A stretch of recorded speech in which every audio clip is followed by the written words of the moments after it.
Welcome to episode number 34 of Detour 365, and we are still in Exodus chapter 4. We are continuing with our same series that we have been in, and we're looking at Exodus 4:18 through 26.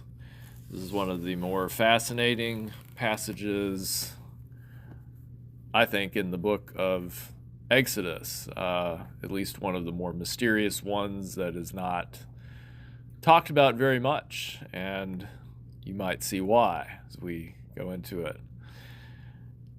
And so, we will begin with our reading. Bill is reading from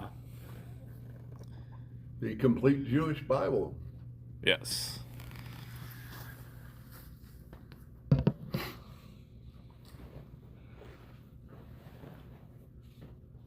Moshe left, returned to Yittro's father-in-law, and said to him, I beg you to let me go and return to my kinsmen in Egypt to see if they are still alive. Yitro said to Moshe, Go in peace. Adonai said to Moshe in Midian, Go on back to Egypt, because all the men who wanted to kill you are dead. So Moshe took his wife and sons, put them on a donkey, and started out for Egypt. Moshe took God's staff in his hand. Adonai said to Moshe, When you get back to Egypt, make sure that you do before Pharaoh every one of the wonders I have enabled you to do. Nevertheless, I am going to make him hard-hearted, and he will refuse to let the people go. Then you are to tell Pharaoh, Adonai says, Israel is my firstborn son. I have told you to let my son go in order to worship me, but you have refused to let him go. Well then, I will kill your firstborn son. At a lodging place on the way, Adonai met Moshe and would have killed him, had not Zipporah taken a flint stone and cut off the foreskin of her son. She threw it at his feet, saying, What a bloody bridegroom you are for me. But then God let Moshe be. She added, A bloody bridegroom because of the circumcision. Adonai said to Aaron, Go into the desert to meet Moshe. He went, met him at the mountain of God, and kissed him. Moshe told him everything Adonai had said in sending him, including all the signs he had ordered him to perform. Then Moshe and Aaron went and gathered together all the leaders of the people of Israel. Aaron said everything Adonai had told Moshe, who then performed the signs for the people to see. The people believed when they heard that Adonai had remembered the people of Israel and seen how they were oppressed. They bowed their heads and worshiped. Very good. I meant to tell you only through 26, but that works as well. I was kind of impressed with the Amplified version, and I was looking at the ESV initially, Exodus 4:18 through 26, the ESV, and it does not. It can be confusing because initially, if you read through it and you read certain translations, you wonder why God was trying to put Moses to death. But I do believe that certain translations, like yours, kind of hinted at it, and then the Amplified. Well, I'll just see. Nathaniel, could you read the Amplified starting at lodging place along the way? Let's see, that would be kind of in there. Maybe 20, verse 20 there.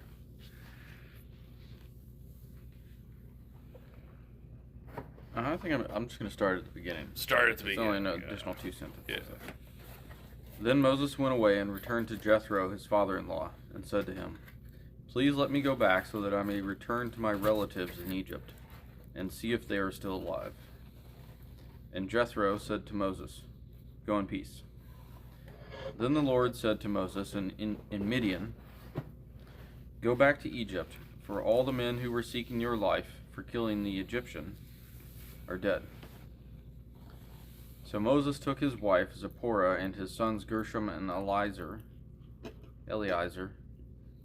and seated them on donkeys and returned to the land of Egypt.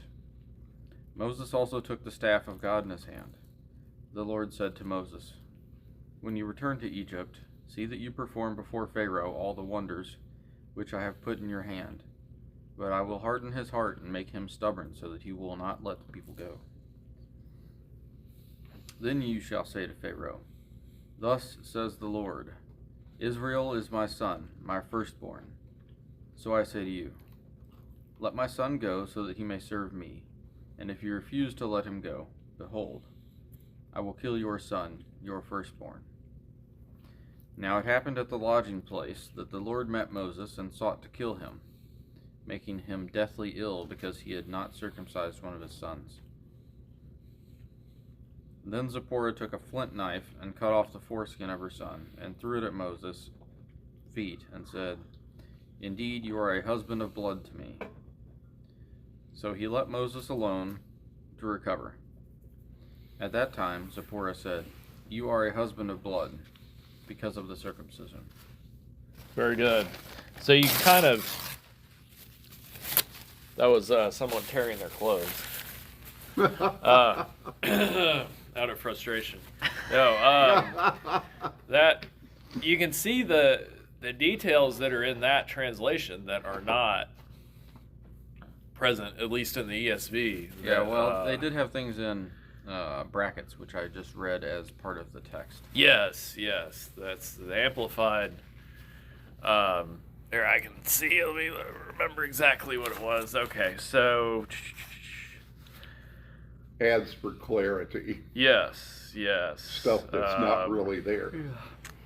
He was made dead. So in the ESV it just said the Lord sought to put him to death, but in the Amplified it specifies that God made him deathly ill, and that also the reason, it kind of clears up the reason, that it was because he did not circumcise one of his sons. And he had two sons, so that means one of them was circumcised, but why did he not circumcise the other one? You do kind of wonder. So just kind of the main ideas, just to start, that I see in this, because initially as I was looking at it, this is a strange passage, and actually we probably could have done there are two different points in here that really fit our series. The hardening of Pharaoh's heart, which is also mentioned again in Exodus, so we will get to talk about that. That's a big topic in and of itself. But just the question of why did God want to put him to death, and why was the circumcision of one of Moses' sons such a big deal? I guess I'm beginning with questions, but I'll get to some points. Starting with questions on this one is a good thing. How did Zipporah know that this was what she needed to do? Was she inspired by God to take this action? Was she just a quick thinking? I mean, she was probably a quick thinking woman. So she was there. She was there at the lodge. They were at some kind of lodging place, like a hotel And they just happened to run into God. Well, God came there and wanted to put Moses to death because they were getting close to Egypt. They were coming back to Egypt, where Moses was going to meet with the people and become kind of this. That is one thing. Moses was going to become this example and leader. In the text there, it did say, "As it happened." Moses ran into God, basically. So it's like it At made the it lodging sound. place, yeah. Yeah, I mean, it made it sound like, because that's something a pretext you usually say, Yeah. like, just by happenstance. I'm envisioning this happening at night while they're settling in to go to sleep. Yeah. And then somehow God appears, or Well, there's a Moses becomes deathly ill. But they I- know that. I agree with that. You know, they were getting, you know, they arrived, you know, they had to, there was at least another day to do stuff, and you know, they needed to rest. They got to this spot, and so they stopped and were getting settled to rest at night. And uh, uh, Zipporah was not ignorant of what needed to be done, because her first son was circumcised. It was not as if this was a strange happening. So Moses had some awareness that Hebrew children should be circumcised. Hebrew males should be circumcised. Even though he didn't. We won't get into the whole circumcision of females thing. Yeah, that's a. Yeah. I don't think that's part of the No, required in the. no, That's like a. that's a female mutilation thing. Yeah. That's yeah. taken up by different peoples. Yeah. So so I guess the question is, Moses knew he was Hebrew. He had grown up in the Pharaoh's royal household. How much exposure did he really have to the religion, and because he was definitely educated as an Egyptian. And the Bible doesn't really tell us how much he knew about, or did Egyptians know about Hebrew customs and kind of what they believed, or was that something the Hebrews kind of kept to themselves? Or was Zipporah, because we had talked about this last time, Zipporah's father was a priest of Midian, and some people say that, he was a pagan priest, but then it seems like he could have also been serving. There were examples in the Old Testament of people serving one God, like Wasn't anyone that the not priest of Salem. that wasn't a Christian, weren't they a pagan? Could you define pagan as just like not Christian? Well, I guess in this case, Christians didn't exist, but yeah, I see what your point is. Like, the God of not Jewish, Abraham. then. Yeah, not monotheist, I guess. Well, there were other. There were other monotheistic Yeah. religions besides. Well, I guess who did you have these individuals that weren't Well, but then descendant of I Abraham don't that know. served. I don't want to say. I I don't want to say Christianity isn't monotheistic, but it's certainly, like, I think monotheism exists on a spectrum. Yeah. Because God isn't the only one with superhuman powers, essentially, in Christianity. So it's not really monotheistic. That's maybe a strong statement, but like the angels have power. Well, one God, but the angels are servants of. But they do things that go against his wishes. Why would he power things that? Well, some of the angels. Yeah, but I'm saying that they have a source of their own power, because they do things that he's not even aware of, and then he finds out later, like giving the stuff to humans. So, I see what you mean. Yeah. Is They it have really powers monotheistic? that are permitted. There is certainly one God that is Yeah, the God. the most powerful, Yeah. but there are other supernatural beings within Christianity for good and evil. Yeah. Yeah. Because I started to think, like, okay, well, I was trying to think of what other monotheistic religions there might have been around then. And I was thinking, okay, but what really is monotheism? Because you have some religions, certainly, that there is the most powerful God.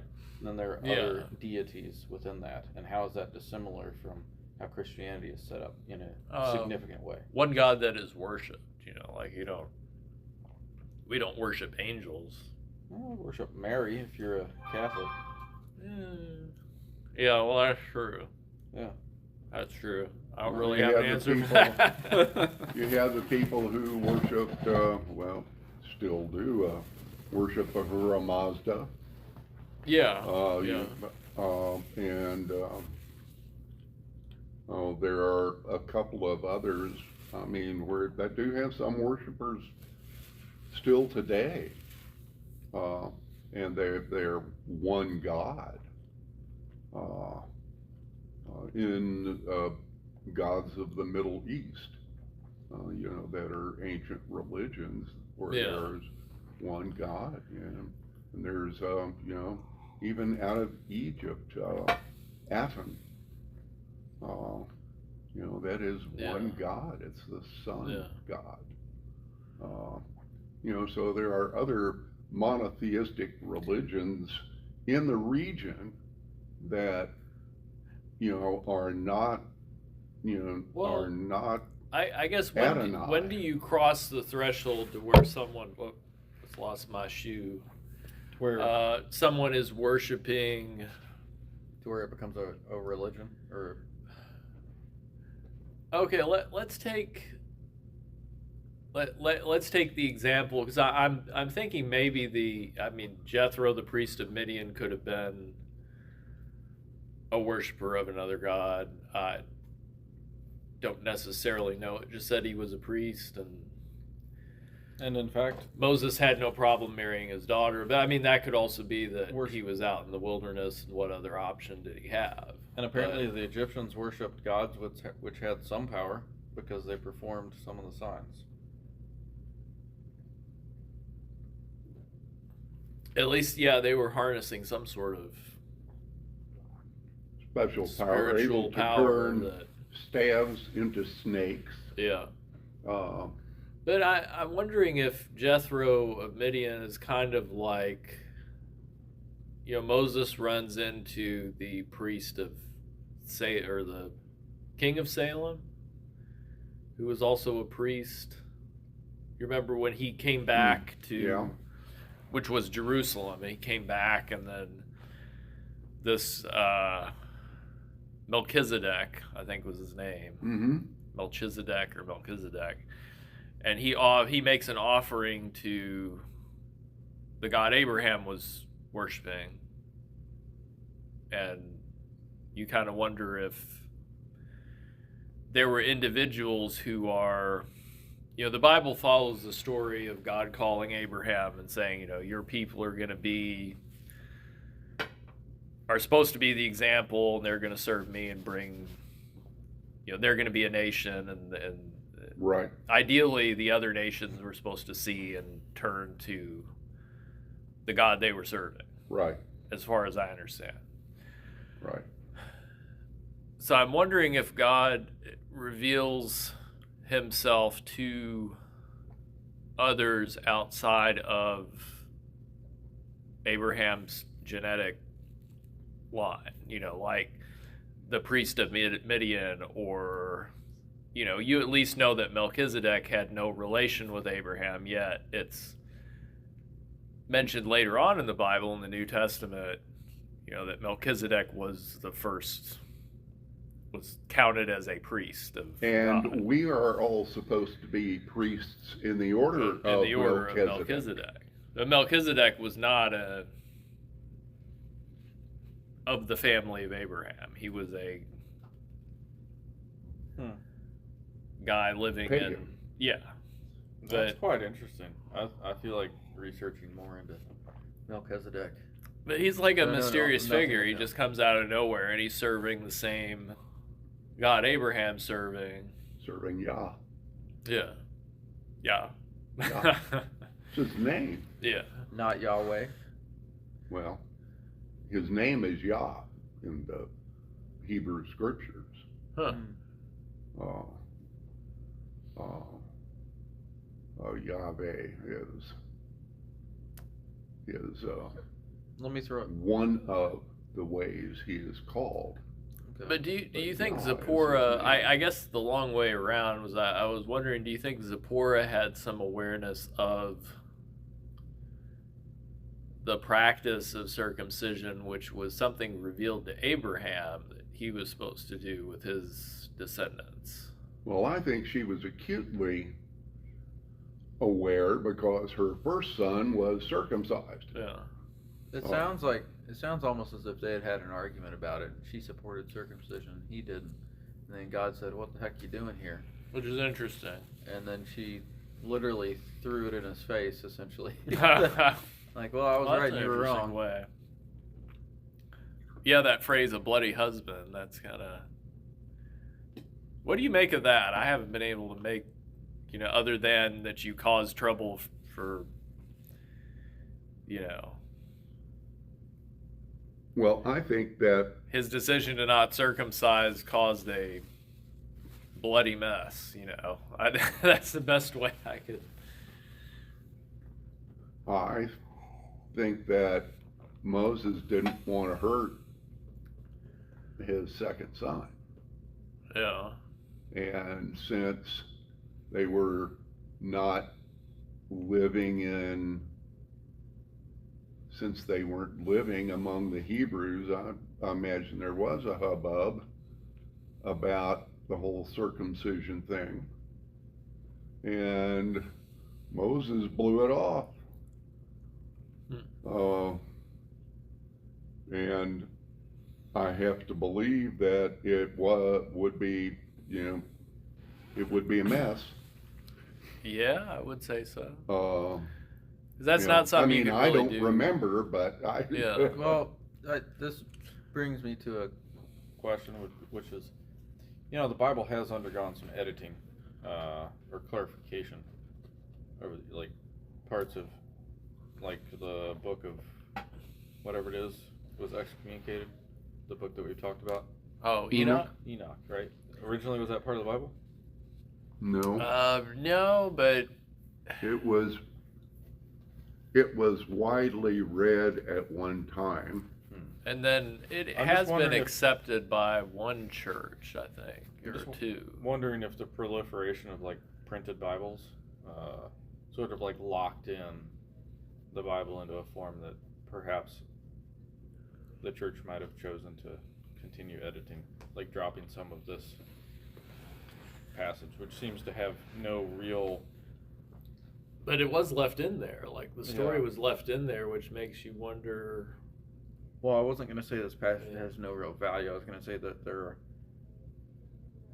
parts of this story which,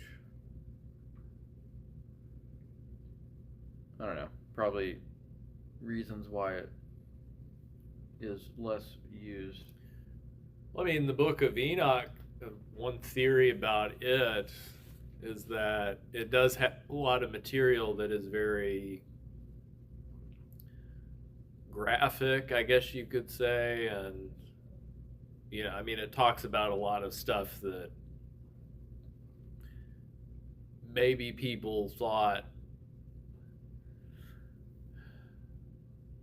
I mean, the Bible does fine without it, but it does give some good information, and the Bible does reference that. But at the same time, you do wonder, why was Enoch excluded? God had some reason for that book being excluded from most Bibles. It does have a lot of content that is I mean, the a Bible little itself, more out there. the like, Bible treats it as a reliable. it source. does reference it, Yeah. at least parts of it, yeah. The Bible treats it as something, A resource, I guess. as a resource for specific purposes. I mean, we have talked about this a little bit in the past, Yep. but as well, I probably said something about it in the past. The Bible as we have it today, I think that it is in the form we have it for people to come to know Jesus Christ Yeah. as our Lord and Savior. And we have this book for that purpose. And material that is not important was not included. Okay. There was another question or another thing that I thought about. This is another time where God seems to have appeared as just a person. Because to me, the way I read that, it was like he ran into God at the end. Like it sounds Or like God he just- showed up at the end. Yeah, but it sounds like he just like was a person. It didn't say like spoke to him or was a booming voice or anything like that. No fire in a bush. It sounds like you said, he ran into him. Or was Like- Moses so ill, like so suddenly ill, that it seemed like they had some idea that God was causing him to be? Because it said God caused him to be violently ill. Let's Yeah, see. maybe this was a result of him having some sort of vision while he was violently ill. But then again, As the what's her complete name Jewish Bible has it, seems to have heard what he was saying. Adonai met Moshe and would have killed him. Uh, Doesn't say anything about making him violently ill. It Well, but that's says what- God would have killed him. But that's what That's what another paraphrased group of people decided happened. well, They pulled that out of the air and put that in that translation. They decided they were going to say Moses was sick unto Yeah. death. But there's nothing in the scripture that says he got sick.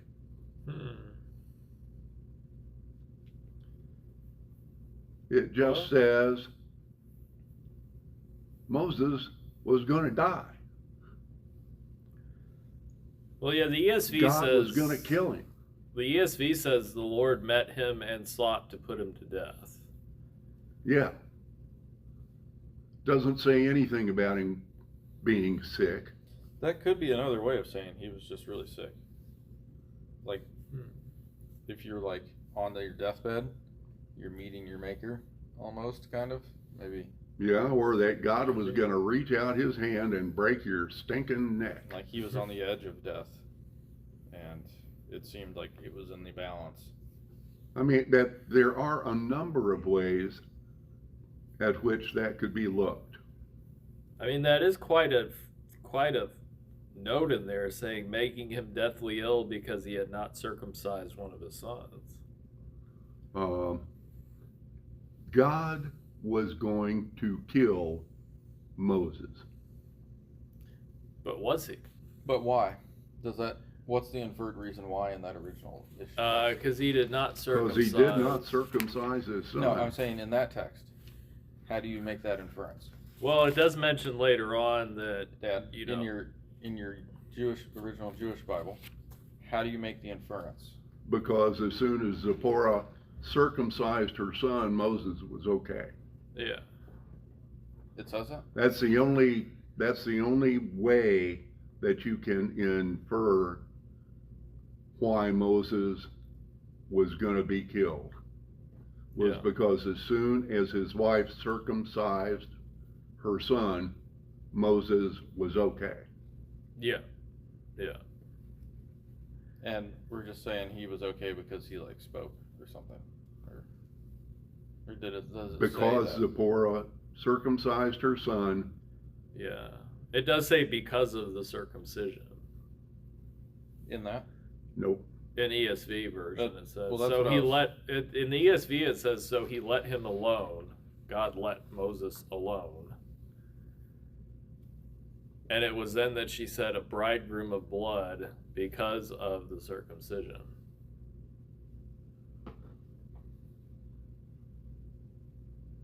Now, I do wonder if you look at the NIV, what it would say.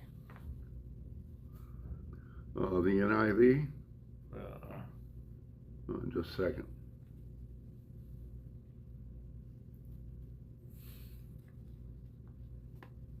It's one reason I like this program. Uh,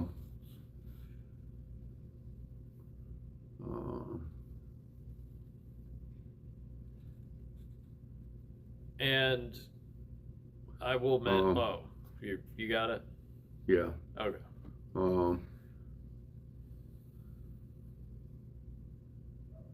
In the NIV, it says, at a lodging place on the way, the Lord met Moses and was about to kill him.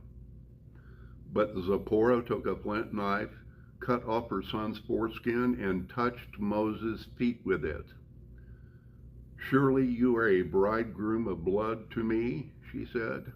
So the Lord let him alone. Parentheses.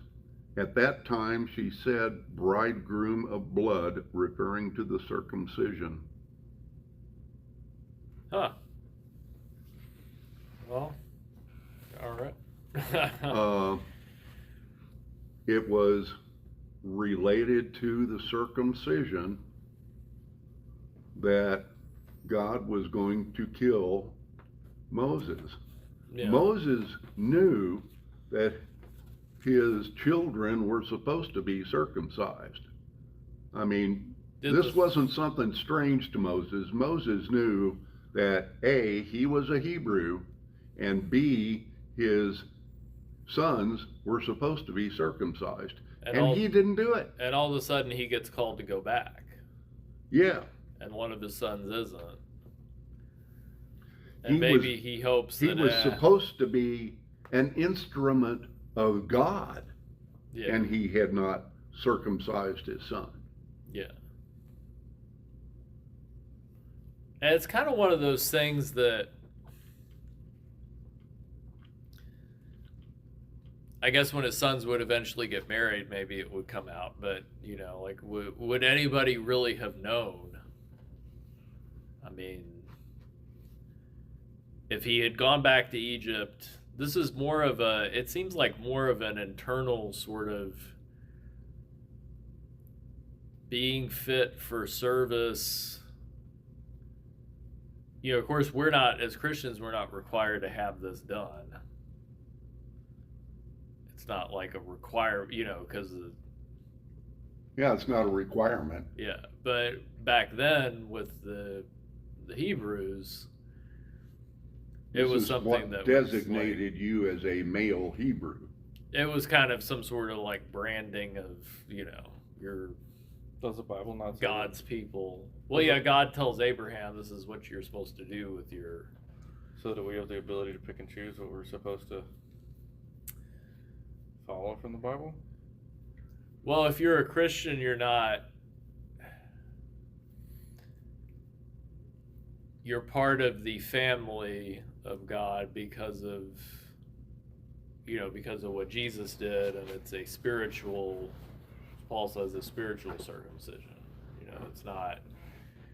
Because the stuff in the Old Testament points to the New Testament, like the sacrifice, you know, just like we don't do sacrifices of animals, the sacrifices of the lambs Jesus pointed to Jesus's word, you know. So it's like some of these things in the Old Testament were signs that people were required to do. Well, that's kind of bordering on the like, well, I'm going to go ahead and sin because I know that I can ask for forgiveness kind of thing. Like you can't take advantage. One of the heresies. You can't take advantage of Jesus's sacrifices and say, well, I'm going to do this because I can, because it's already, the debt has been paid on my behalf already. Like you could justify that.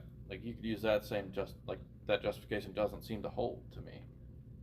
Well, that's, I mean, yeah, like I said, that's one of the heresies that, like, if you actually did. Yeah. Well, if we're saying that the reason we don't have to do animal sacrifices is because Jesus is the sacrifice already. Yes.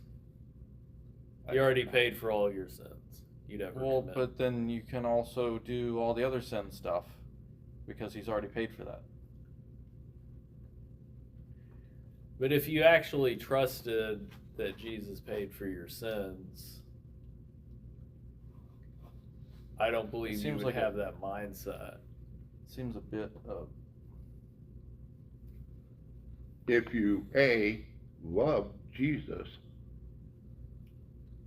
you will not want to sin because you don't want to hurt Jesus anymore. Now, you might have temporary instances where, Well, we're sinning by not sacrificing, right? Apparently. I don't know. I didn't mean to derail this onto that. No, It's a really good question. well, But I the feel like it is. It sacrificing seems of like a the double standard here. well, It the seems like a- sacrificing of the lambs is obsolete because the purpose of it was to point to the Messiah, who The would be perfect sacrificed. sacrifice, which was Jesus. But But yeah, it is a really good question. It's like, yeah. And it's an important one.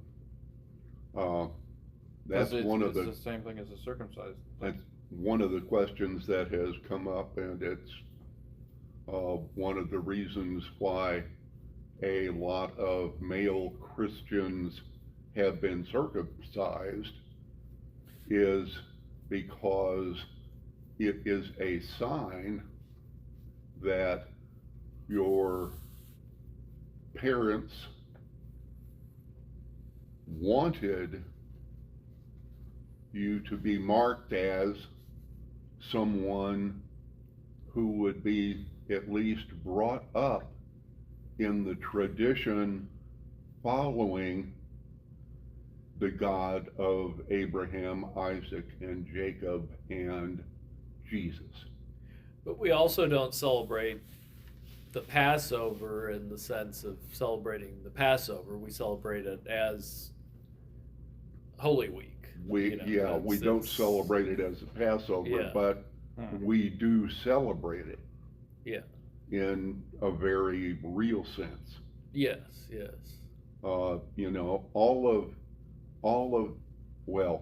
Many of the traditional Jewish festivals are celebrated by Christians in some manner because of the way we approach our faith. Well, I mean, if you look at a lot of the traditions in the Old Testament, the Passover there was the first Passover where they killed the lamb and put the blood over the doorway, and God passed over the house and didn't kill the firstborn son, and so you were saved by the blood, so to speak, and that a lot of things in the Old Testament are physical, very physical representations of What the became spiritual. Yeah. Including, and I'm drawing a blank,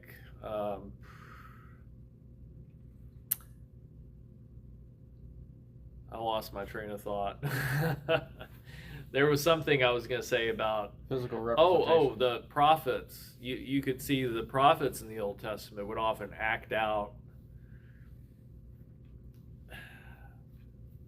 physically act out certain prophecies that would be pointing to a future event that would happen. It's kind of like that in these, the circumcision, the law, the cleanliness laws.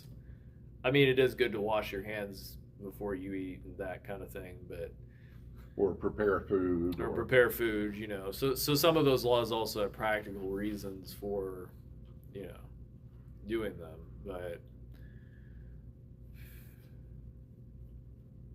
I mean, I see the circumcision as something pointing towards. Well, and Anyway. the practical reason thing. I mean, I don't think I'm alone in seeing almost everything that like every law or custom or what morality that Christianity puts forward has a practical reason behind it that I can usually see, which is like societal wise or anything like that, which is one reason actually that makes me skeptical, or a skeptic, I guess. Well, God wouldn't want a discordant or disorderly society. That's true. Right. I can't. Yeah. I mean, there were laws in the Old Testament, like if your house had mold in it, you know, you need to get rid of the mold, and if you can't get rid of the mold, they would tear the house down. You know, that's, Makes sense. yeah. I mean, but you know, I don't think the stuff like that. I don't know if that's pointing towards anything spiritual. And I mean, I guess No, but I think it's a good example of how, like, yeah, you know, things are. To me, I suppose you can look past it, just saying, "Oh well, God says this, and that's why we do this," and say, "Well, God says this, or God would say this," or. But you can also kind of come up with a good reason why. Like, why would that be? Like, which is interesting. Well, kill it. You know, sacrificing a lamb. There's not really a practical reason to do that. I would say that it's a very visual thing for sure. it certainly gives people something to believe in, and the ability to physically act out something in which they believe. Yeah, I mean, I think there is power in the physical act and the spectacle of offerings, you know. Yeah. But The much of the, well, most of the acts that they were required, you know, have a background physical importance. Mm-hmm. But the sacrificial act of death of something, just pointed. I guess it is the death of something that gives that significance. Huh? well, it Yes. shows the seriousness of sin, and you know, The wages of sin is death. yeah. And that's what it wanted to impress. God wanted to impress upon his people.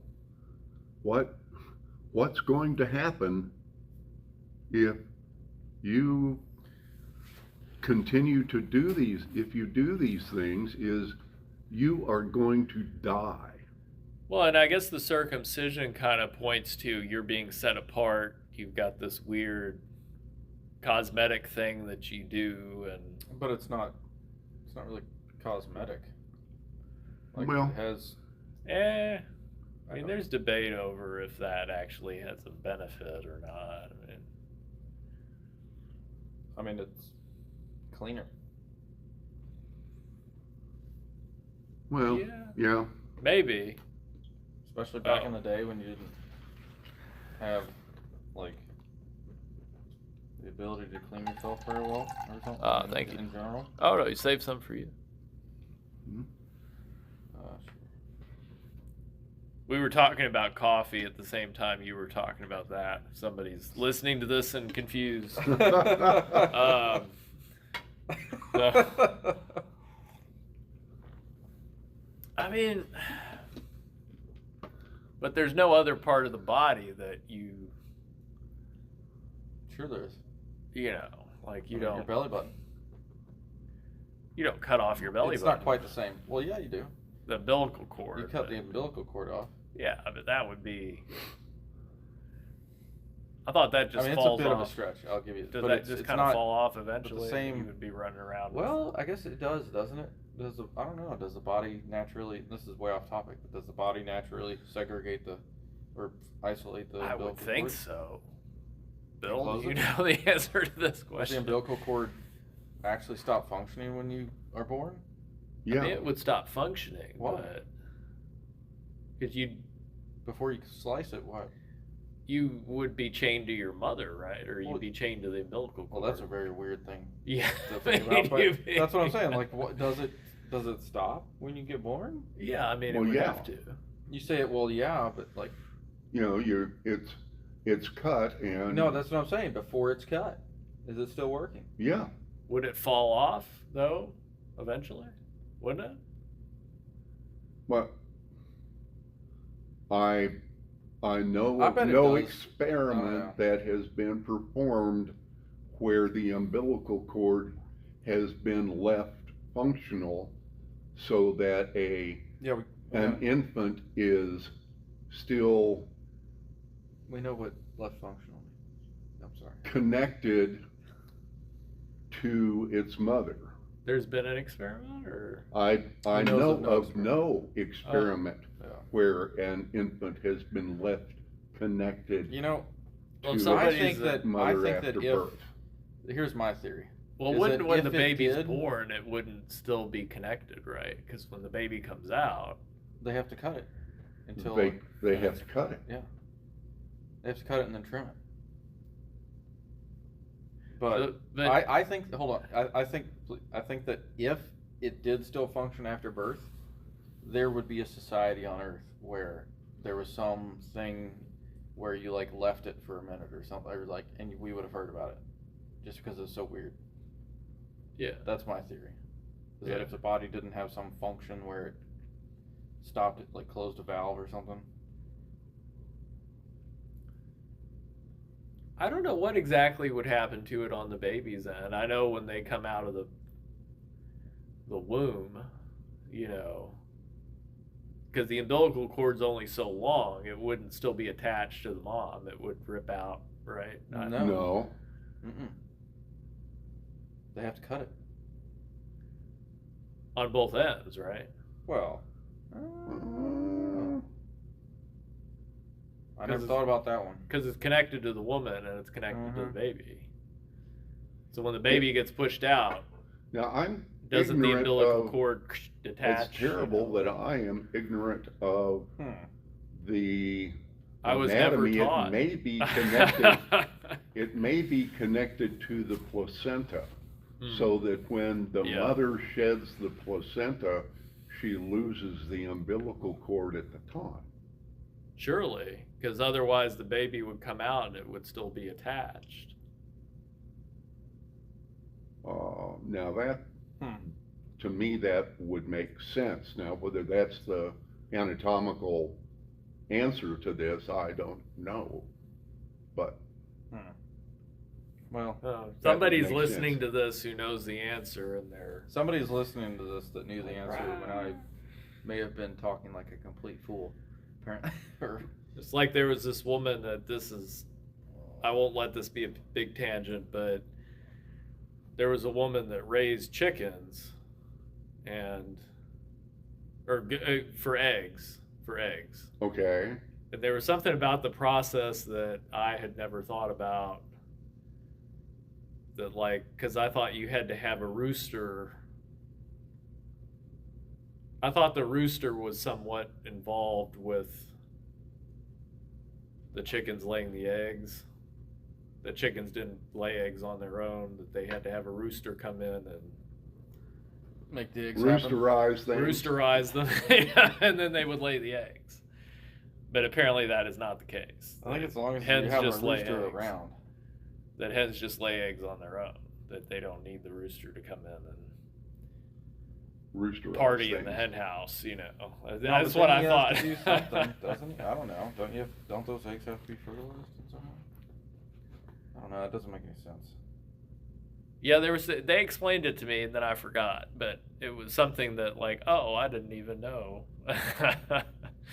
Anyway, so this is something like that, but at the very least, they were the only people who did this whole circumcision thing that we know about. And it kind of amazes me that God would ask them to do that, because it's not really an outward sign. I mean, it is an outward sign, but it's not. I mean, you're not. It's not like you're getting a tattoo on your arm, you know. That's true. If I were God, I would have just said, get a tattoo on your arm. But... Well, that way anybody could fake it. Now, getting tattoos hurts a little, but when you get faking circumcised, being Jewish is more painful than getting a tattoo. well, we have a story that goes along with that, because who was it? Was it one of Isaac's daughters that was defiled? Her name was Dinah. Yeah. And the guy was like a foreign Was he in Prince. the kitchen with Dinah at any point? Yeah, he was. He was in the field with Dinah. He lay with her in the field, and then he went back to his dad, who was the king, and he said, "Hey, I want this girl," you know. And then they come over, and her brothers are there, and they're like, "Well, we'll give her to you, but only if you and all your people get circumcised." So it was kind of like a Trojan horse thing. Like, they got circumcised, and they were all laying around and sore, and then the brothers came in with swords while all the men of the town were sore from being circumcised, and just, you know, They slaughtered them. left and right. So apparently it's so painful you're like immobilized, or You're not going to You be wouldn't able want to to move very much for a while. for a while. So apparently it's something that should be done at birth or shortly after. Then, you know, that you couldn't just. You're never going to remember the pain. Yeah. But So it's like a Zipporah sign knew that this should have happened. and we're not told how old this kid was, or if he was like a grown man. No, we're not told. He could have been a grown man, and that would have been awkward. But anyway, But we don't. we don't know. We don't know how old he was. We can only hope that he was very young. Yeah. Otherwise, Zipporah going in and doing this would have been problematic. Yeah. Because she would have needed several strong men to hold him down.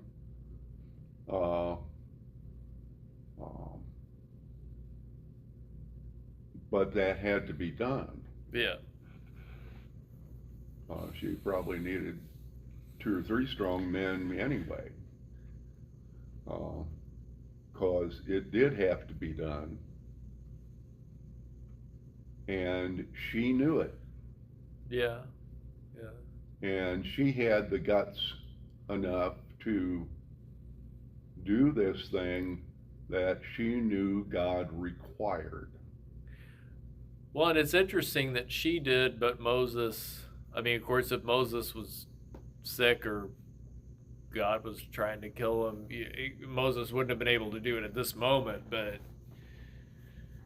you know, Moses is held up as a great example of Now, being do a we man of God. presume that God spoke to Zipporah? He could have. Well, earlier in the conversation we talked about God was sort of there and maybe just like overheard by Zipporah. Could have been. But I just find it interesting that Moses is seen as somebody who's very faithful. I mean, he does reluctantly try to not, he tries to not go a We're course. finding God out that calls him. Moses tries to get out as much as possible. Well, I in the mean, last- but you know, he has a special relationship with God. Apparently, I mean, even as we progress, he speaks with God one-on-one and has all this one-on-one time with God. And it's interesting that even he has areas of his life where he's kind of compromised a little bit. Like, when I mean compromise, it's kind of like God asks one thing and he kind of I mean, there are probably examples in our own lives. I mean, I know for me, but, you know, where God asks, really wants you to do this thing, but you kind of halfway do it, or you do part of it, you know, just like kind of, he should have circumcised both sons, but he just did one.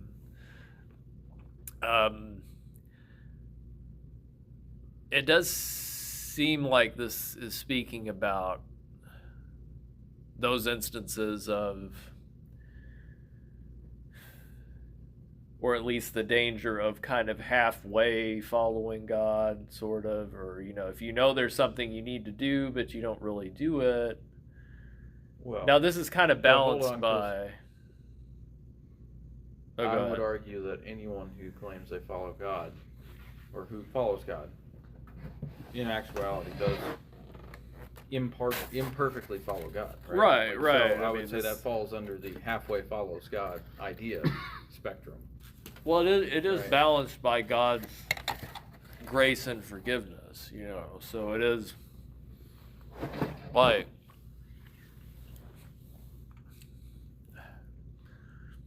This seems like something that Moses could have easily been obedient about and done.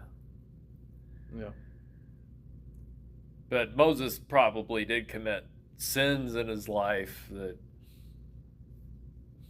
he wasn't perfect.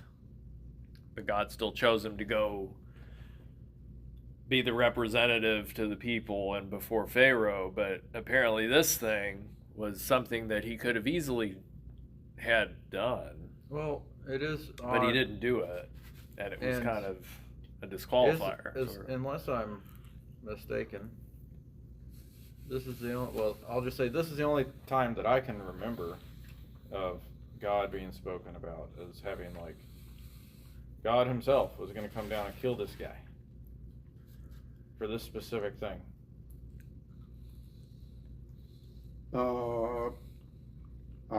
Jesus was betrayed, and God didn't go kill him. Well, he killed himself. Yeah, same. But like,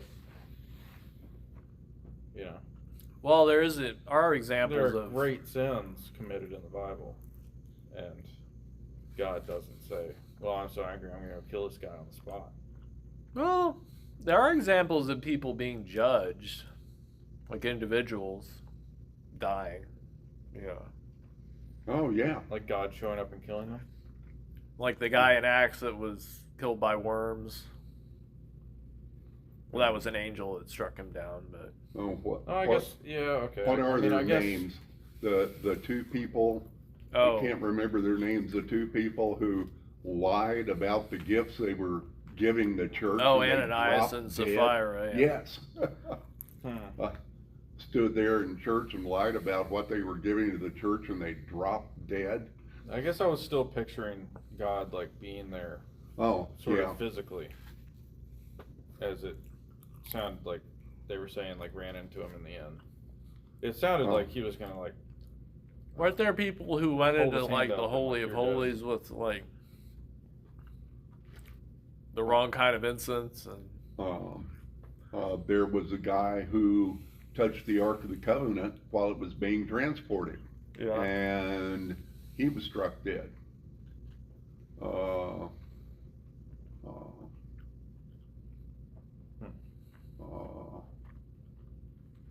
I don't offhand remember anybody going into the Holy of Holies and dying, but that is the reason they always tied a rope around Like the what? foot Well, of anyone going into the Holy of What's Holies. the Holy of Holies? or one of Aaron's sons. in the temple, in the tabernacle. If you went into, there was, The presence of the regular people place, and then there was where there was, all the churchy stuff done, and then there was one place where once a year, God So like back, came down. is that where like the nave, or behind the, sounds like Catholic Church. It was behind a curtain. behind a curtain, and it was the one place once a year the high priest would go and worship God, Yeah. and they always tied a rope around his ankle In case he was struck dead. in case he was struck dead, Yeah. so they could pull him out, because nobody's supposed to go in there except the high priest once a year. Didn't Aaron's sons Do they still do that? like offered No. it said a strange fire, I think it says in the Bible, like they offered some sort of Cold fusion. homemade incense or something. They were might be confusing two stories. What is this Chinese incense? Yeah.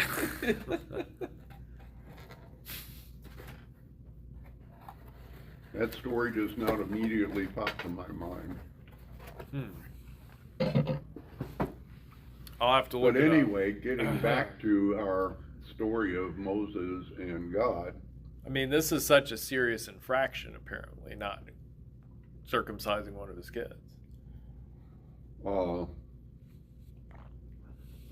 he is to be he doesn't really know it yet,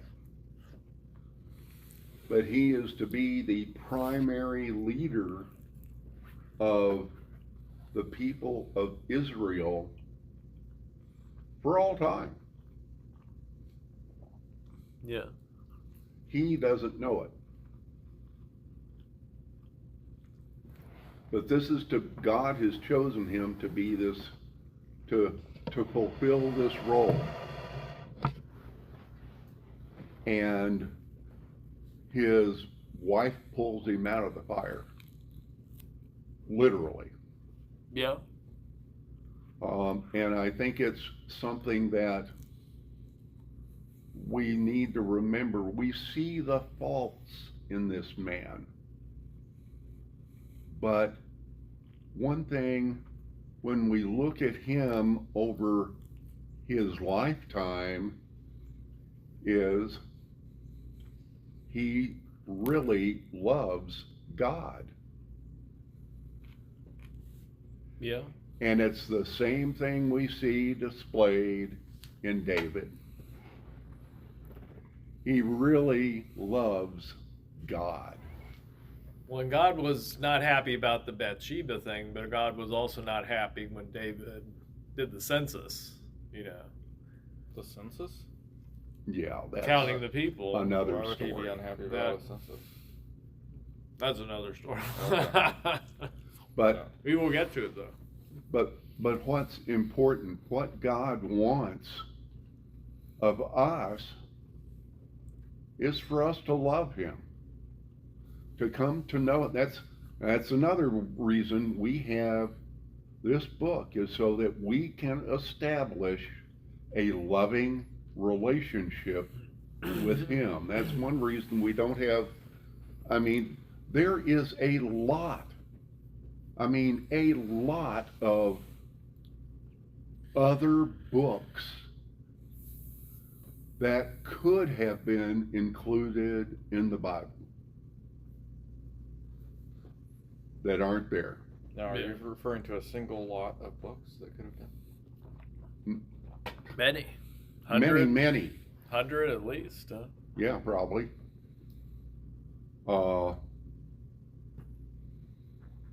But what has been chosen is what the collection that is important for us to form our basic knowledge. Yeah, I just don't like these. I appreciate the importance of that answer. I just don't like these circular logic answers, kind of. And it's a bit of a circular logic answer.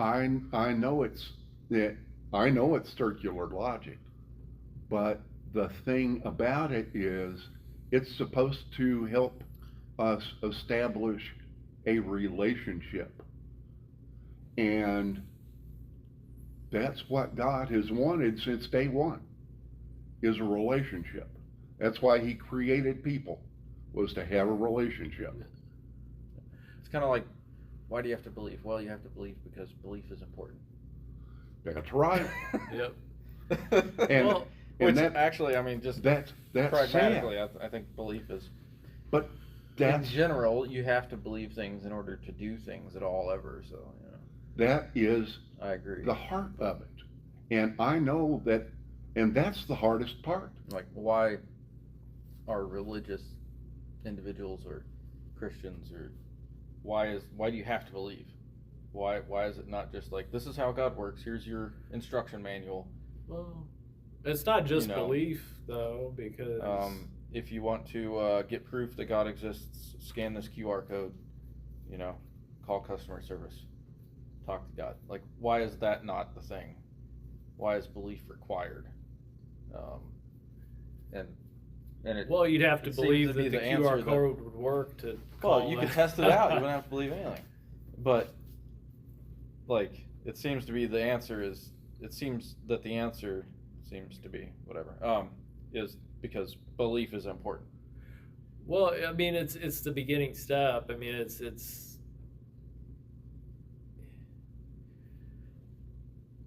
when you say belief, I mean it's belief and following. Because like,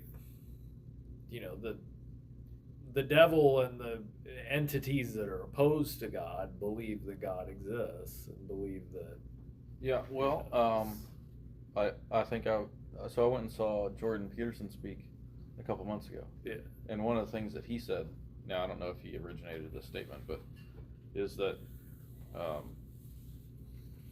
it was something like, you can tell how strongly whether someone actually believes something or not, by how it affects their actions. Yeah. Yes. Yeah. Which is why actions speak louder than words, I suppose. Yes. But, Yeah. So I'm wondering, in Moses' case, he didn't circumcise his second son before he had this encounter with God. So in that case, it probably was that he wasn't all that close with God. I mean, he knew of this God the Hebrews worshipped, and that circumcision was the thing that was done, but it's just kind of a custom, and I'm out here in the wilderness, who's gonna know? And he loved his son, and he sure knew what circumcision. But he made that decision once. What? He saw what circumcision did to his first son. Didn't do anything, right? I don't know. I'm not aware of any. Well, there's some reason why he story didn't in there do where... it for the second son or the other son. One of them, I don't. I mean, it certainly would have. But he didn't know he was going to be called to go back and be the man. You're right. Which kind of is interesting, that sometimes stuff that we can kind of sweep under the rug, but then all of a sudden he would have seen that it hurt his first son. So was he kind of? Is this like a symbol of him, like being like, okay, well, I'm just going to religiously retire out to this desert and not worry about the God stuff too much anymore?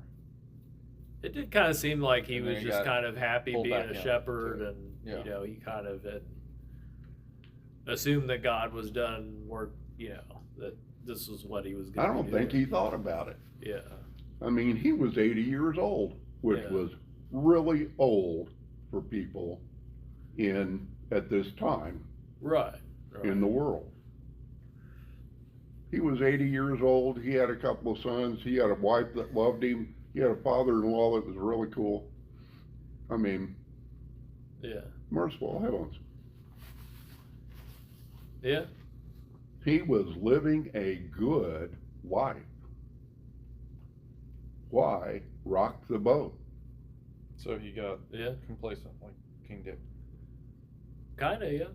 And then all of a sudden, here's this burning bush.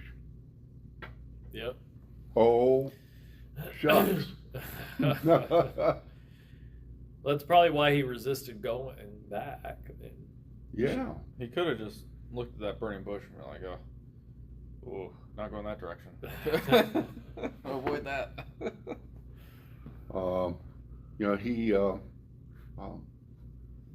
It would have been, he looked at that, and yes, he was drawn to it. Uh, Well, we talked about that already. yeah. But his wife loved him enough to take care of this problem. Yeah. And when it was resolved, he knew that stuff, anything like this, could not be ignored. Yeah. Well, I mean, that would be a good lesson to gain from it. So, I mean, I do kind of have a theory to hoot. Yeah, Um, hoot away. Perhaps God knew that Zipporah, or was Zipporah's marriage to Moses I would assume it was something that God had kind of ordained to happen. Mhm. So I would also assume that God was sort of counting on Zipporah doing this. That God didn't necessarily. was that a thing that husbands did, or that wives did, or was it the husband? I would have thought it would have been the. I mean, it's a medical procedure. That why would God that had be- Moses marry a woman like this that would do something like this. That, I would have thought that would have been the midwife. well, yeah, it probably Duty would or have the been. birthing. I think they have a special person that. Yeah. Now, I don't know about these days, but I know, like,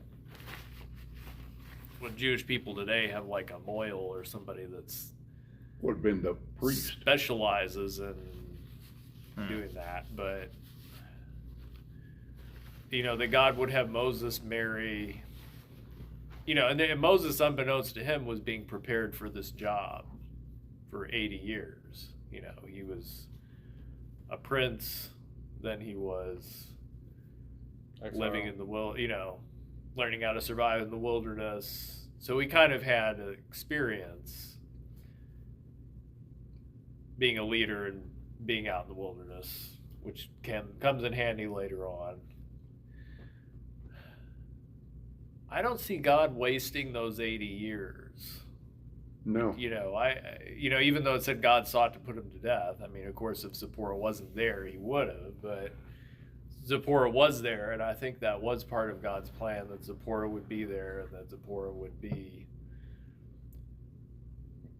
as the person Moses married, a person that would be quick thinking, that would do this, and that it would be kind of a lesson or kind of a scare. You know, I hate to use the word a scare, But then you know, we were kinda actually like, saying, I'm sorry, but then we're actually, before we move forward on that, like, if we say that, then we're actually saying the opposite of what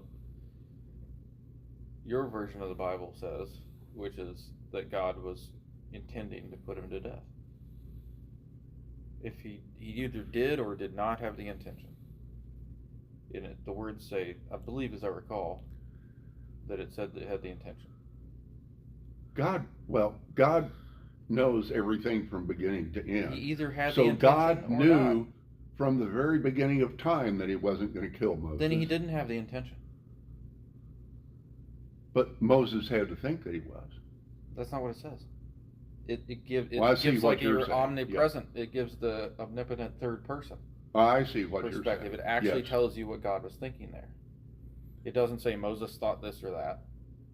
It says God intended yeah. to kill him. So it can't be anything else. God intended to, but God also knew that Zipporah would prevent it from happening. If that makes sense. If Zipporah had not done what she did, God would have killed Moses. Yep. Yeah. And someone else would have led the children of Israel out of Egypt. Probably Aaron. Yeah. Yeah. God's plans always happen. Always. And if Moses had not done it, someone else would have. Then that means free will is not absolute. If God's plans always happen. God works it out so that what he wants to happen will happen. Can't have free will and Well, from our Absolute perspective, plan. we choose. And we do have free will. Yes, we have free will. no, this is my perspective right now. Is that? But God sees You can't what's gonna happen, so God knows what's If gonna God happen. has a plan and the plan is executed, Yeah. then we haven't had free will in this. Well, God knows my heart, and he would choose me or not Someone choosing because of the inclinations of my heart. that's not free Well, will. if I know that Yeah, you yeah. like No, it's not. if I know that you like vanilla ice cream Yeah. and I offer you vanilla and chocolate ice cream, but I Yes. know you're gonna choose the vanilla, Yeah. and you choose the vanilla, do you have free will? No. Yeah, because you chose the vanilla. Yeah, Wait, what? Doesn't matter if I know what you're gonna choose. Oh. You know. No. But the difference in that setup is that you would say ultimately, Nathaniel, you're gonna choose free will. I mean, you're gonna choose you're gonna choose vanilla ice cream. That's my plan for you. You can choose it today, tomorrow, or next century, but you're gonna choose that vanilla ice cream. That's a compromise on free will. But you still choose it. Doesn't matter. that's not a compromise No, it's on like free saying will. it's like saying the best prison. It's like saying that a fancy prison isn't a prison because it's fancy. It's the same sort of idea structure. I think it depends on how far you're zooming out. I'm You zooming know? out as far as You know, because if you zooming all the zoom way out right far now. enough, you could say the Earth is a prison because we're stuck on it. You know. Well, we're not stuck on it. Oh, I'm stuck on it. Yeah, I mean, you're not. Okay. I can't leave it. There are people up in orbit right now. I can't leave it. You're the prisoner. Okay. If you're here. I'm a prisoner You have free because will, I but you can't can't leave do it. things that are impossible. It's not impossible for people to leave Earth. It's not impossible for you to leave Earth. You just got to convince the right people. That's what I'm saying. Do you think that's possible? Probably not. Like it doesn't, but that Yeah, things being impossible does not impact upon your idea of free will. Well, I'm saying that I can't help colonize Mars. I Yeah. dreamt about colonizing Mars when I was a youth. I dreamt about being an asteroid miner when I was a youth. I will never be able to be an asteroid miner. Probably not. Shit, the odds are against it. I am a prisoner. I can't even leave Earth, much less become an asteroid miner. That has no impact on your ability to choose. Oh yeah, I can choose to be an asteroid miner, but I could never be one. I'm not saying you can't. This is not a logical simile or some like correlation. There's a word in there for that specific. But I think like relation to you're saying that circumstances. since God knows, and I'm not you saying know, that since God knows. I'm saying that. there are different thoughts about this. But I'm not you saying know. that since God Yeah, knows. I'm saying that yeah. since God's plan will happen. Yes. There's certain things that have The to. free will is not absolute. And I said not absolute because you can say, well, you know, different people may fulfill God's plan, or different things. You know, people still have the ability to choose, Yeah. So, which is why I'm saying that free will is not absolute, because whether or not, like, the people can choose or not, that plan's going to happen. So it's like that outside influence on what will happen is there. God knows what people will choose, and he will pick people who will choose what he needs to fulfill his plan. I guess what I'm getting at is on the individual level, like you have free will, but when you're talking about the big direction of like world events, you know. Well, I mean, what are world events but a collection of the free will of everyone? Well, that's kind of the mystery, you know. God somehow is able to work through that, and if he's not a mystery, it's a logical whole. Well, no, I mean, if he's all powerful, he should be able to work through our. Well, there's your circular argument again, daggone it. An all powerful God should be able to handle all that. Mm-hmm. Should have has the CPU and the GPU. Yeah, the bandwidth. Liquid cooling. You know, it's a, but you know, at the very basic level, I choose to love God. I want to love God more every day. I really want that. I want God to act in my life and help me to love him more. I know some days I'm more successful at that than others. Sorry, I'm still laughing about your asteroid mining. What do you mean? He wanted to be an asteroid miner. I can't get that image out of my mind. Well, back in the Well, 50s and 60s, when you were young, They thought that was going to I happen. thought that was going to be a certainty. That in the 2000s, I mean, 2001 Space Odyssey seemed realistic. Yeah. I don't know. What happened to us all? Technology turned out to be iterative instead of. No, the government decided to not pursue space. Yeah. I mean, they pulled the plug on it in 1969. They saw something on the moon that they weren't allowed to go back. The cause of advancement is competition, which is another word for fear. You know, there was no good reason that we could have not continued doing what we were doing. Think of the number of people that we put on the moon. People were already protesting the money. Yeah. Oh, yeah. I mean, and we were in direct competition with another country for economic superiority. And the thing is, technological superiority. it's only paper. It's only paper. People make up this stuff. Well, but it's a medium for reflecting the value of your contribution to the world. It's a physical manifestation, well, in this case digital now a lot of times, but it's a digital or physical manifestation of your contribution to the world as measured collectively by a consensus of the society in which you participate. But it's all made up. Yeah. I mean, so is everything. I know that.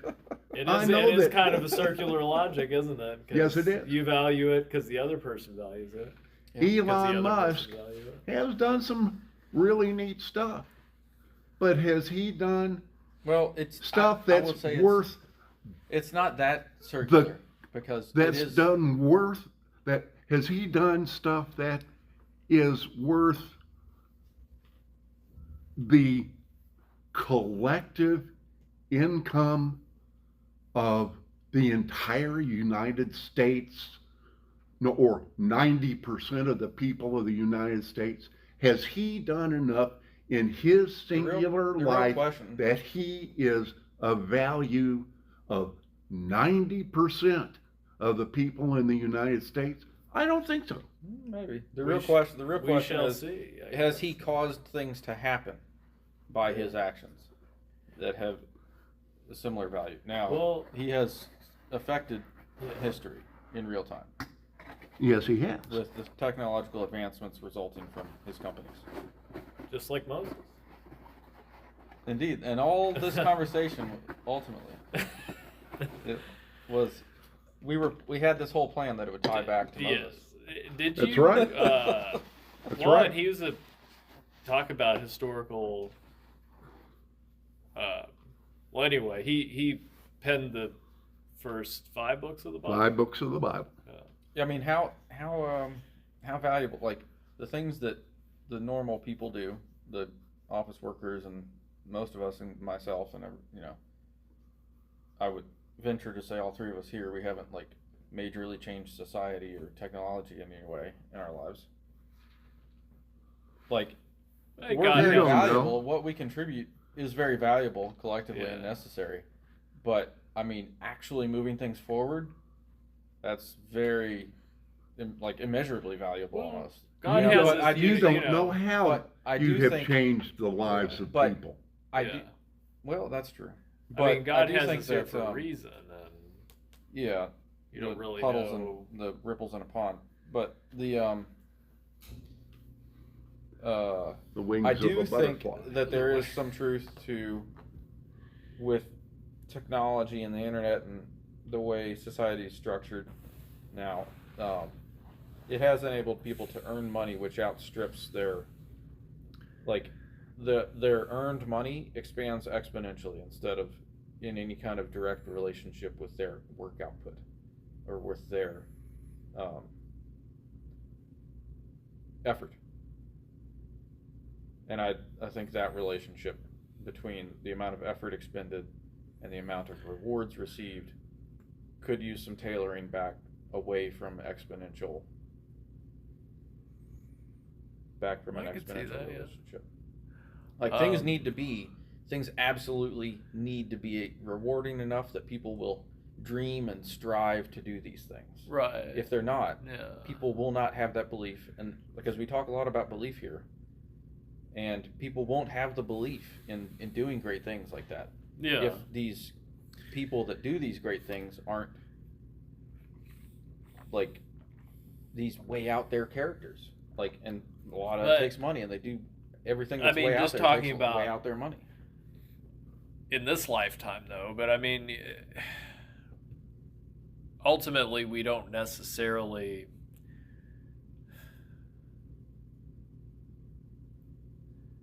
I mean, we're all valuable to God. And, eternally, the rewards. I mean, who knows who knows what rewards Elon Musk will get compared to what rewards. I mean, I don't believe he's religious, so he's going to hell, right? So, well, I mean, he's not. at least His story hasn't ended yet, so that's true. we don't know. But if he were to die today, he'd go to hell. According to, I mean, I don't know what he really believes, but he speaks about it fairly. he's kind of a Often. simulation guy, right? Or, He's kind of he puts that forward as a likely possibility. Yeah. But I don't think he's ever genuinely said, like, that's what I really think is the case. I think Yeah. he just kind of shrugs his shoulders and, I don't know, Yeah. He doesn't think he has an answer. He Right, just goes yeah. on with life. Yeah. Anyway, he accepts the fact that he doesn't have an answer. But I mean, yeah, if you look at earthly rewards and Moses didn't have it as Moses didn't have a smartphone, and but he's obviously had this great relationship with God, and he was chosen for this special task, and we're talking about him 4,000 years later, and even a little incident that happened at an inn or a lodging place. And Yeah. I don't know. There's something to be said for that, I would think. Oh, but I did want to mention, because I know we've kind of gone a little while, but I didn't mean to point at you specifically, but I was just It's okay. pointing at the ceiling or something. So I do see this tension in the story between, God calls us for some great purpose. There's, on the one hand, there's God's grace that allows us to be of service in the kingdom despite our imperfections. And on the other side of this, you have stuff like Moses not circumcising his one son, which kind of falls under this other category of we should still try to be fit for service. Like if there's some big thing sticking out that will be an example, like if we have, like if you're a pastor and you go and not saying gambling's the worst thing you could do, but let's just use that as an example. You're a pastor, but you're Are you just gonna say? not a drunkard Are you saying or fit in for a- service as in like a good example? Yeah, if you're somebody, or any kind of service to God's kingdom, that especially in Moses' case, where he's a very visible person and he's supposed to be like this. I guess what I'm saying is we're not supposed to see ourselves as like we're being put on a pedestal, but at the same time we're supposed to have a good witness. Like if you're a pastor, you're not called to be. God can work through your imperfections, but at the same time, if you're hiring yourself out as a hitman on the side or something, like doing something like that, and people know. Well, regardless of what people know, but like let's say you're going and Yeah. there's a. I was just thinking a really odd thought, sort of. I guess you see what I'm saying. Like there's this. Everything is a kinda- compromise, sort of, right? Like any possible consideration is always going to be a compromise. That's kind of what you're. And I was. Yeah, but also I Maybe I guess was thinking that. paradoxically at the same time. And I was thinking, well, that's sort of like calculus. Yeah, I don't know.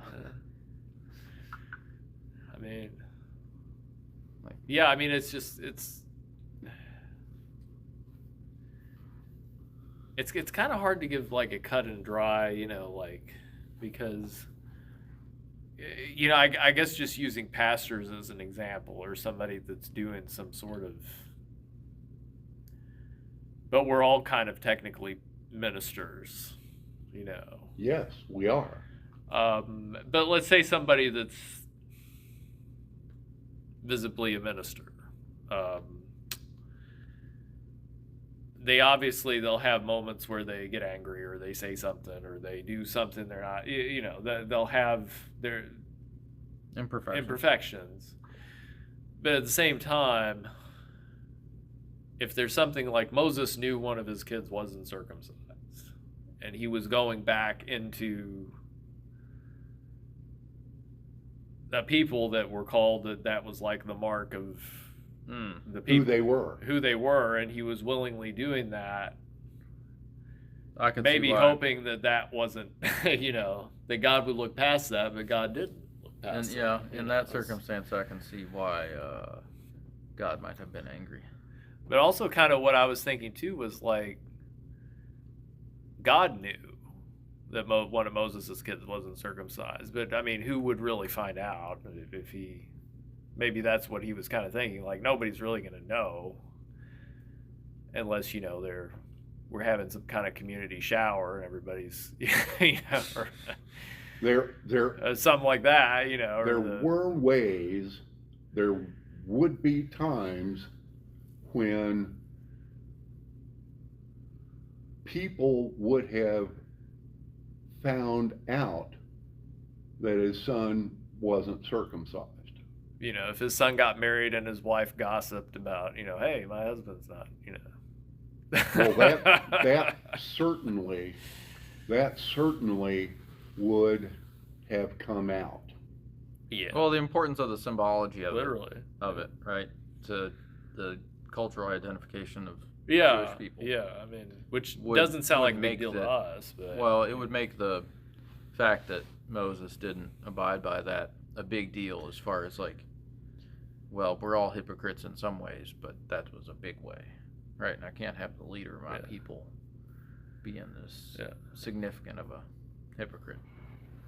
And that brings up something else upon which we have not touched, is the importance of women in the whole equation. yeah, there are critical moments where a woman has Zipporah- come in. Yeah. Zipporah pulled him out of the fire. Yeah. Women throughout the Bible pull men often pull men out of perilous situations. Yeah. Yeah.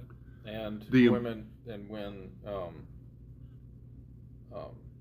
wisdom is portrayed, I think, in the Bible. A woman Yes. is portrayed as Yeah. a woman. Wisdom Yeah. is personified as a woman. Yeah. And folly. But yes, wisdom is personified as a woman. Yes. We have to remember in Scripture that women are actually displayed as very important. Even though they are often shown in subservient roles, they are displayed with superior intellect or emotions or courage in circumstances that put their male counterparts to shame. Well, I would like to say that they're portrayed as having the capacity for that. They're not always Well, that's true. that. Well, I mean, they are teaching and influencing the next generation, and they do play a role in influencing the decisions made by their Yeah. husbands, and so they kind of play this not as visible a role, but they play a equally important role by, well, I mean, even if you go back to the beginning with Eve influencing Adam, you know, and Adam allowing himself to be influenced by Eve, and You know, the point I'm really Yeah, trying yeah. to make is oh yeah, I that see, yeah, is that God made men and women to be partners yeah, in the relationship, Complementary. Yeah. complementary. Women weren't supposed to be servants. Complementary, not identical. Yes. I mean, Zipporah probably did other stuff that was notable, but Yeah. we know about this particular instance where she saved his life Yes. by doing a very bold action that probably nobody else could have done. I mean, Yeah. But it's one of those things that came up, and it's just something that we need to keep in the back of our minds is as we approach the Scripture, men and women were both made by God to fulfill particular roles in life. And we were made to work together to fulfill needs in society and work together in a family unit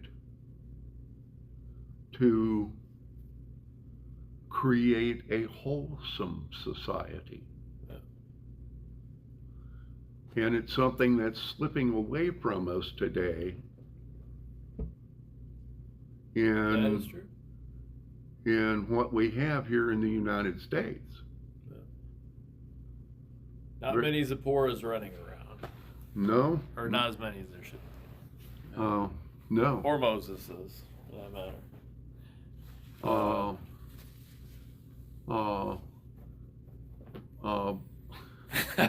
Well, in a couple of Easier generations, there won't be that many of us running around anyway. In developed nations, because birth rate's so low. Well, we hope that gets corrected. Well, that's true, but that's another story. Another story for another.